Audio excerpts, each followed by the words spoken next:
आइए भक्तजनों, सुनते हैं शनिवार व्रत की विधि और शनिवार की कथा। इस दिन भगवान शनिदेव की पूजा होती है। उड़द, तेल, काला वस्त्र, काला तिल इत्यादि शनिदेव को बहुत पसंद है। इसलिए इन्हीं सारी वस्तुओं के द्वारा शनिदेव की पूजा की जाती है। जो भी शनिदेव का पाठ करते हैं उन्हें बहुत लाभ होता है। शनि की दशा को दूर करने के लिए शनिवार का व्रत किया जाता है। ये तो रही विधि। आइए अब शनिदेव की कथा सुनते हैं। एक समय की बात है जब बुध, मंगल, चंद्रमा, सूर्य, राहु, शनि, शुक्र, बृहस्पति तथा केतु आदि ग्रहों में इस बात को लेकर झगड़ा हो गया कि हम में सबसे बड़ा कौन है। सब अपने आप को बड़ा कह रहे थे। जब इन लोगों के आपस में कोई भी फैसला नहीं हो सका तो सब के सब आपस में लड़ते झगड़ते हुए इंद्रदेव के पास गए और सारे जाकर इंद्रदेव से कहने लगे, आप सभी देवताओं के राजा हैं, इसलिए आप ही हमारा न्याय करें और हमें ये बता दें कि हम नवों ग्रहों में सबसे बड़ा ग्रह कौन है। राजा इंद्र इस प्रश्न को सुनकर घबरा गए और उन्होंने उन ग्रहों से कहा कि इतनी मुझ में सामर्थ्य नहीं जो मैं किसी को बड़ा या छोटा बतलाऊं। मैं अपने मुख से किसी को कुछ भी नहीं कह सकता हूं। हाँ, एक उपाय हो सकता है। इस समय पृथ्वी पर राजा विक्रमादित्य बड़े ही प्रतापी राजा हैं। वो बहुत न्यायप्रिय हैं और सभी के दुखों का निवारण करते हैं। इसलिए आप सब मिलकर उन्हीं के पास जाएं, वही आपकी समस्याओं का निवारण कर सकते हैं। इंद्र की ऐसी बात सुनने के बाद 9 ग्रह देवलोक से चलकर पृथ्वी पर आए और राजा विक्रमादित्य की सभा में जाकर उन सबों ने ये बात रखी कि हे राजन, आप ही बताएं हम में से सबसे बड़ा कौन है। राजा विक्रमादित्य इस बात को सुनकर असमंजस में पड़ गए कि मैं अपने मुख से भला किसको बड़ा और किसको छोटा कहूं। मैं जिस किसी को भी छोटा कहूंगा वह मुझ पर क्रोधित होगा। मगर उन ग्रहों के झगड़े को निपटाने के लिए उन्होंने एक उपाय सोचा और सोना, चांदी, कांसा, पीतल, शीशा, रांगा, जस्ता, अभ्रक और लोहे जैसे 9 धातुओं से 9 आसन बनवाए। इसके बाद सभी आसनों को क्रम से बिछाया गया, जैसे कि सोना सबसे पहले और लोहा सबसे पीछे। इसके पश्चात राजा ने सब ग्रहों से कहा कि आप सब अपने अपने सिंहासन पर बैठें। अब राजा ने मुस्कुराकर कहा, जो सबसे आगे हैं वो सबसे बड़े और जो सबसे पीछे हैं वो सबसे छोटे। सबसे पीछे वाला आसन शनिदेव का आसन था। शनिदेव ने यह समझ लिया कि राजा ने मुझे सबसे छोटा बना दिया। इस पर शनिदेव को बहुत क्रोध आया और उन्होंने कहा, राजा, तू मेरे पराक्रम को नहीं जानता। सूर्य एक राशि पर 1 महीना, चंद्रमा 2.25 महीना, मंगल 1.5 महीना, बृहस्पति 13 महीना, बुध और शुक्र 1 महीना, परंतु मैं एक राशि पर 2.5 से 7.5 सालों तक रहता हूँ। बड़े बड़े देवताओं को भी मैंने भीषण दुख दिया है। राजन, राम जी को 7.5 आई और उनका वनवास हो गया। रावण की 7.5 आई तो राम लक्ष्मण ने सेना लेकर लंका पर चढ़ाई कर दी, रावण के कुल का नाश कर दिया। हे राजा, अब तुम सावधान रहना। राजा कहने लगा, जो कुछ भाग्य में होगा देखा जाएगा। इसके बाद सारे ग्रह मुस्कुराते हुए अपने अपने स्थान को चले गए, मगर शनिदेव बड़े ही क्रोधित होकर वहां से लौटे। कुछ समय बीत जाने के बाद जब राजा को शनि के 7.5 की दशा आई, तब शनिदेव घोड़ों के सौदागर बनकर राजा की राजधानी में अनेक सुंदर घोड़ों के साथ आए। राजा को जब सौदागर के आने की खबर मिली तो उन्होंने अपने अश्वपाल को यह आदेश दिया कि सुंदर और अच्छे घोड़ों की खरीदारी करे। अश्वपाल इतने अच्छे अच्छे नस्लों के घोड़ों को देखकर चकित हो गया, क्योंकि उनके दाम बहुत ही कम थे। अश्वपाल ने तुरंत ही राजा को सूचना भेजी।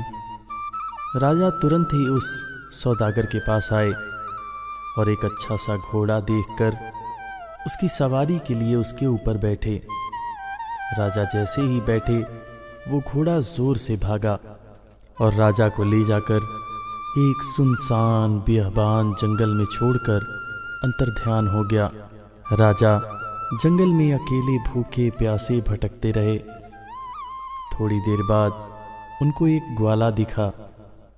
उस ग्वाले ने प्यासे राजा को पानी पिलाया। इसके बाद राजा ने प्रसन्न होकर अपने हाथ की अंगूठी उस ग्वाले को दे दिया तथा शहर की ओर चल पड़े। राजा शहर में पहुंचकर एक सेठ की दुकान में जाकर बैठ गए और अपने आप को उज्जैन का रहने वाला तथा अपना नाम वीका बतलाया। सेठ ने राजा को एक गरीब समझा और उसको पानी पिलाया। चूंकि सेठ की दुकान उस दिन खूब चली थी, इसलिए वह राजा को भाग्यवान समझकर अपने साथ खाना खिलाने के लिए बाहर ले गया। भोजन करते समय राजा ने एक आश्चर्य की बात देखी, क्योंकि जिस कमरे में वो भोजन कर रहे थे उसमें खूंटी पर एक हार लटक रहा था और वो खूंटी हार को धीरे धीरे निगल रही थी। सेठ के वापस आने के बाद जब कमरे में उसे अपना हार न मिला तो सबने मिलकर यही निश्चय किया कि वीका के अलावा जब कमरे में कोई नहीं आया तो भला कौन चोरी कर सकता है। सबने मिलकर यही निश्चय किया कि वीका ने ही चोरी किया है। उसके बाद वीका को बंदी बनाकर राजा के समक्ष पेश किया गया। राजा को बताया गया कि कमरे में इसके अलावा कोई भी न था, मगर ये इनकार कर रहा है कि इसने कोई चोरी की है। तब राजा ने यह आदेश दिया कि इसके दोनों हाथ और दोनों पैर काट दिए जाए। राजा के आदेश का पालन हुआ और उसके दोनों हाथ और दोनों पैर काट दिए गए। कुछ समय के बाद एक तेली उस वीका को उठाकर अपने घर लाया और कोल्हू पर उसे बिठा दिया। वीका कोल्हू पर बैठा हुआ जुबान से बैलों को हाँकता था और दांतों से पकड़कर रस्सी को खींचता था। वीका पर से शनि की 7.5 समाप्त हो गई और एक रात वर्षा ऋतु के मौसम में वह राग मल्हार गा रहा था। उस राजा के राजकुमारी की कानों में जब इसकी आवाज़ पड़ी तो वो इस आवाज़ की कायल हो गई। उसने अपनी दासी को भेजा कि पता करो कि इतने मधुर स्वर में आखिर कौन गा रहा है। उस दासी ने जो कुछ भी देखा सीधे आकर राजकुमारी को बताया। उसने बताया कि तेली के घर में एक चौरंगिया राग मल्हार गा रहा था। उसी वक्त राजकुमारी ने यह प्रण लिया कि चाहे जो कुछ भी हो मैं उस चौरंगिये से विवाह करूंगी, और राजकुमारी ने अनशन व्रत धारण कर लिया। जब दासी ने यह खबर जाकर महारानी को सुनाया तब महारानी स्वयं राजकुमारी के कक्ष में आ पहुंची। उन्होंने राजकुमारी से पूछा कि आखिर किस कारण से आप अनशन पर हैं। तब राजकुमारी ने महारानी को ये बताया कि उस तेली के घर में जो चौरंगिया है मुझे उसी के साथ विवाह करना है। इस पर महारानी रुष्ट हो गई। उन्होंने राजकुमारी से कहा, तुम्हें किसी देश के राजकुमार के साथ ब्याहा जाएगा।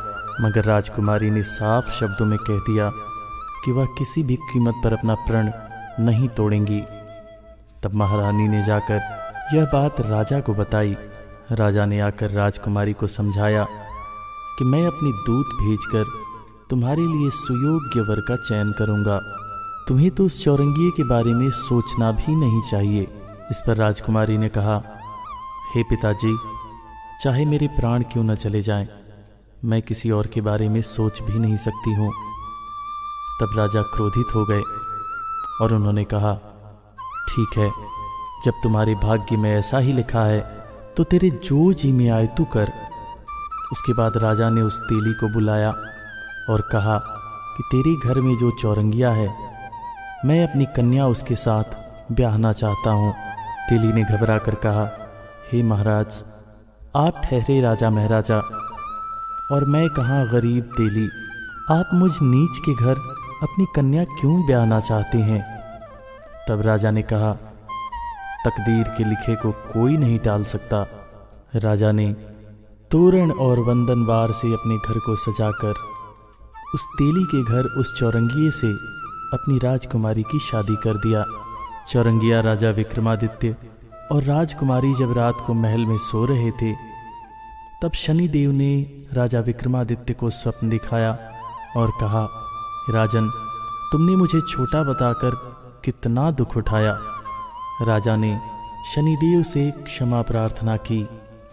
तब शनिदेव ने राजा विक्रमादित्य को माफ कर दिया और उन्होंने राजा विक्रमादित्य को हाथ और पैर भी दे दिए। उसके बाद विक्रमादित्य ने प्रार्थना की, हे शनिदेव, जिस तरह का दारुण दुख आपने मुझे दिया, संसार में किसी अन्य प्राणी को मत देना। तब शनिदेव ने कहा, हे राजन, मुझे तुम्हारी प्रार्थना स्वीकार है। मेरे समय के वक्त भी जो मेरी कथा सुनेगा, कहेगा, उसके सारे मनोरथ पूर्ण होंगे, उसे कभी कोई कष्ट नहीं होगा। इतना कहकर शनिदेव अपने धाम को चले गए। सुबह राजकुमारी ने जब आंख खोला तो उन्होंने राजा के हाथ पांव देखे। तब राजा ने बताया, मैं उज्जैन का राजा विक्रमादित्य हूँ। इस पर राजकुमारी अति प्रसन्न हुई। सुबह जब राजकुमारी की सखियों ने वृतांत पूछा तो उन्होंने बताया कि उसके पति उज्जैन के राजा विक्रमादित्य हैं। सबने ये कहा कि हे राजकुमारी, ईश्वर ने तुम्हारी मनोकामना पूरी कर दी।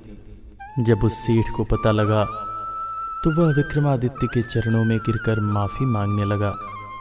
उसने कहा, मैंने आप पर चोरी का झूठा आरोप लगाया था।